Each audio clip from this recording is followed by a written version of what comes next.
You got to look through it. Look through it.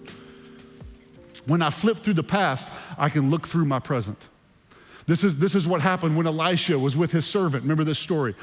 And the servant looks out and he sees that they're surrounded by the enemies. It's in 2 Kings chapter 6. He's surrounded by the enemies, and Elisha prays, Lord, let him see. Open up his eyes and let him be able to see through this current situation. Let him look through what we're surrounded by. And it says the servant opened his eyes and he saw that the enemy that had surrounded him, that the Lord's armies and the chariots of fire had surrounded the enemy. Why? Because he was able to look through the current situation. Jesus did this. Jesus did this.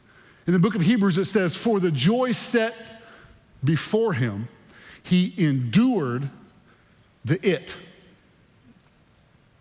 He didn't like the cross. The scripture says he endured it.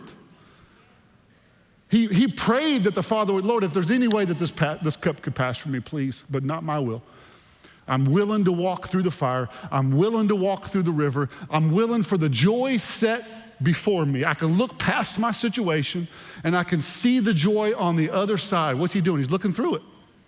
He's looking through it. I don't know what your situation is. I don't know what you're facing today, but I'm challenging you to get the strength and get the courage to look through it. This word, behold, he says, see, I'm doing a new thing. In some translations, it uses the word behold.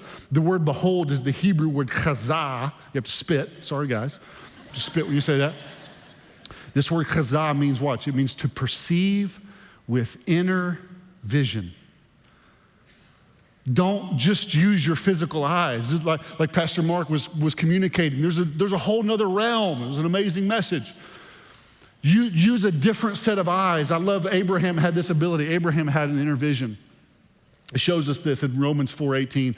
It says, even when there was no reason to hope, Abraham kept hoping, believing that he would become the father of many nations. Verse 21, he said, he was fully convinced that God is able to do whatever he promises.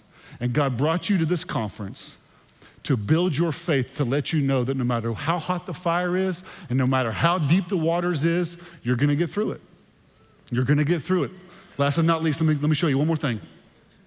Verse 19 continues and God says this, I am making a way in the wilderness and streams in the wasteland. Isn't that beautiful? So number one, we're gonna flip through it. Number two, we're gonna look through it. And number three, we're gonna get through it. We're gonna get through it.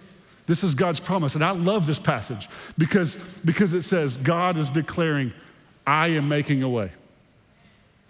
I'm making a way. He is the way maker. It's what he does. He says, I will build a road in the middle of your wilderness. Now, roads are a good thing.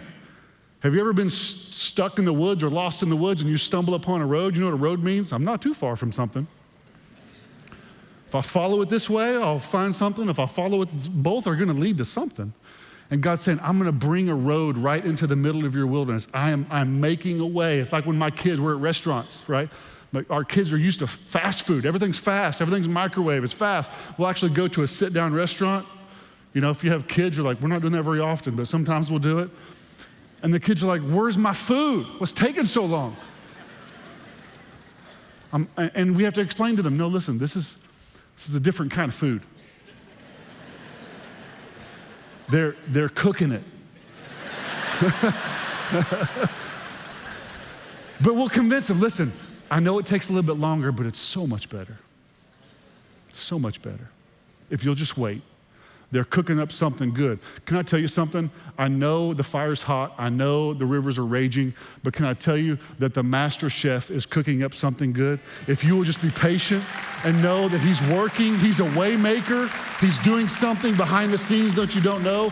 God is a road builder and a life giver.